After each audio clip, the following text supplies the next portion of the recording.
Welcome to the Tesla Economist. Please hit the thumbs up and remember to subscribe. You can follow me on Twitter and talk to me on Patreon. Don't let the macros mess with your head. The market is totally insane. And I mean that in the literal sense. It doesn't take a qualified psychologist to diagnose Mr. Market as a manic depressant with a serious bipolar disorder. When the times are good, they feel like they will continue forever. When they're bad, they feel like they will never improve. It's incredibly emotional and fickle. But you didn't invest in the market like some S&P index fund and just to trust the economy. You took the initiative to find a unicorn stock and invested in Tesla and the future of the planet. For those of us who are holding Tesla long term, we were expecting to run through a market crash or two. The trick is not to get emotional about it, as emotion can make irrational decisions, such as selling your stock. In a down economy, the trick is not to have to sell any of your assets, as they are all on sale, and that's when you lose. But it's scary. You want to cut your losses. You're worried it might get worse, and it may. But within time, the market will recover, and then boom again, and then crash again, rinse and repeat. I can honestly say I feel very little emotion about the value I have lost on my shares. That may sound cavalier, and granted, it might still have something to do with the fact that I'm up an average of well over 1,000% still on those shares, but I have been here before, and worse. But I still have the same amount of Tesla shares as I did before any market crashes, and that's what's important to me.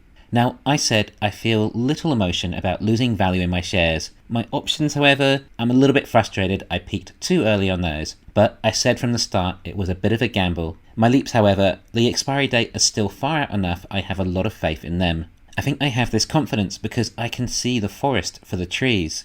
I think Tesla is going to be big. I think Tesla is a small fraction of what it will be. Yes, I'm in this for the long run and don't even have an exit strategy. I might never sell these shares. I don't want to sell them to buy anything. I'm perfectly content with my level of lifestyle already. Granted, I do own 2 Teslas, which makes a big difference. What's happening may not even result in a recession, but we know there'll be one eventually, as there always is. Elon even said sometime this year or next year at the latest. Let's just face some reality here and try and put emotion aside as much as possible. For those of you who bought in at 1200, ouch, it hurts. I lost a lot more when I bought in initially, so I understand you just have to stay with it if it's what you believe in. I believe in it and reinforce my belief as much as I can. I'm fortunate enough, along with many others, to have made enough from Tesla to hopefully never have to work again. I get to spend all my time researching Tesla and talking about it instead, which ends up making me even more bullish, and then get to report and share and discuss my research,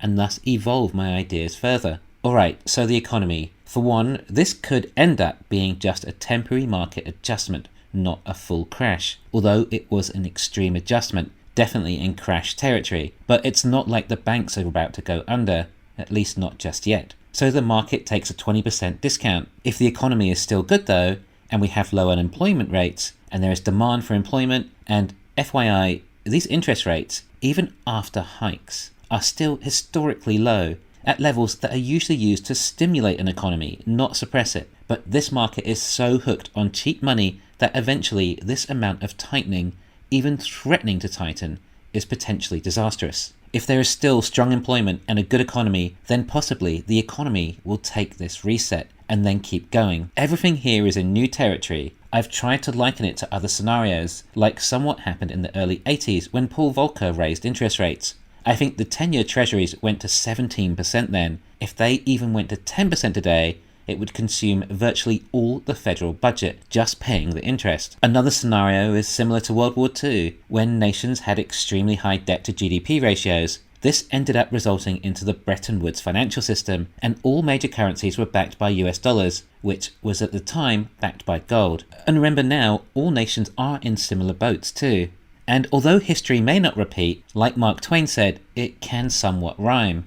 I think there is an element of truth in that, and I think it comes down to mass psychology, herd mentality, and the madness of crowds. It's the human emotions of greed and fear. They're highly contagious. Just face it, sometimes your shares will be worth more, sometimes they'll be worth less. The longer you hold them, then statistically, the chances are they will eventually be worth more. What if we do enter a recession then? What will that mean for Tesla?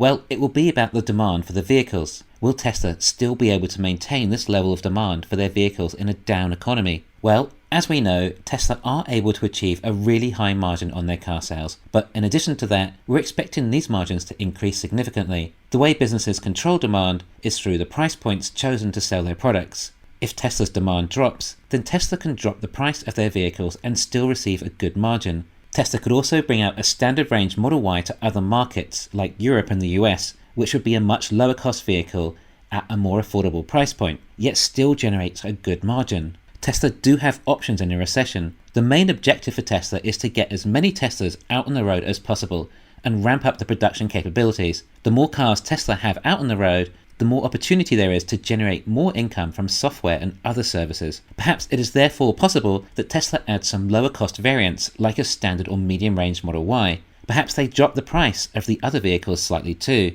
But the thing is, Tesla will still be pulling in massive profits. A recession usually lasts 18 to 24 months before we go into the recovery part of the cycle. Tesla just need to keep treading water during that period while still ramping up their facilities. But I think Tesla can do a lot more than just tread water. There should still be some serious profits coming through. People want these cars. Even in a recession, there are still plenty of people buying new cars. One of the main concerns in a recession is the company you're invested is going under. Tesla has a ton of cash and minimal debt, especially when compared to legacy autos.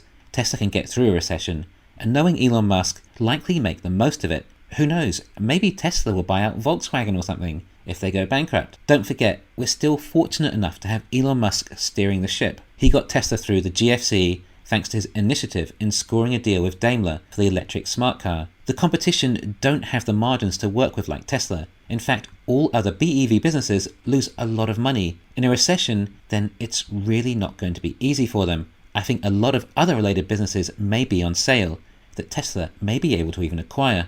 Legacy autos may run out of money for their EV expansion. It's hard to come up with $50 billion in a recession. I'm not sure I want this to happen. I want the EV industry to thrive. I don't want Tesla to do it alone. It won't be good for the industry. There needs to be competition, innovation from other companies. I've even seen some reasonably creative ideas from some of the other EVs. I actually think Tesla is holding up incredibly strong in this environment. We are in a sense still feeling the positivity from these outstanding deliveries and the anticipation of the earnings. At the time I'm recording this, Tesla is back in the 900s. I think we could see 1100 again if the earnings really hit it out of the park. And if we hear some exciting things on the call, and perhaps Jerome Powell can just chill the market somewhat, 1200 is not out of the question possibly. But to put it all into perspective, if Tesla does $3 billion in Q4, annualized, that's profit of $12 billion. If Tesla is at $900 billion valuation, which it has been floating around, then that is a PE ratio of 75 if you annualize said quarter.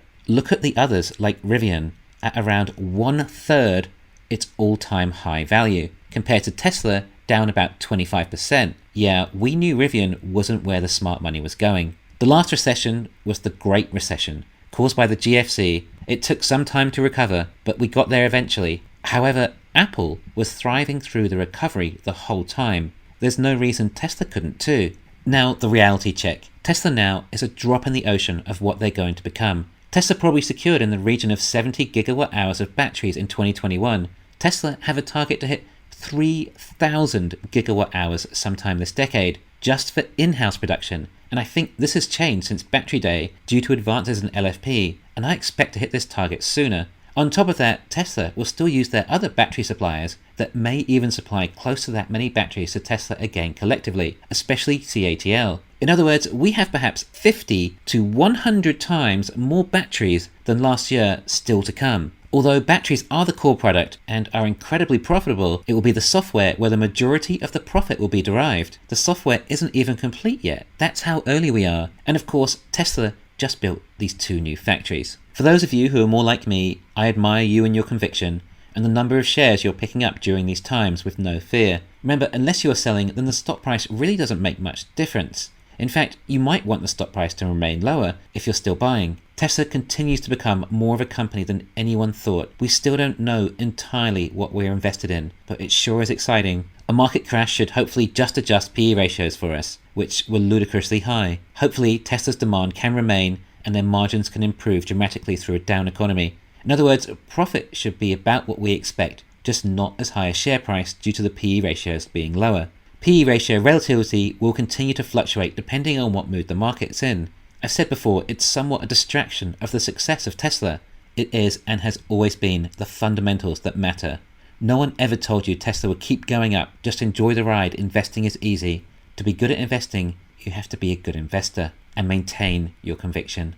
Thanks for listening. Please hit the thumbs up and subscribe. You can follow me on Twitter and talk to me on Patreon.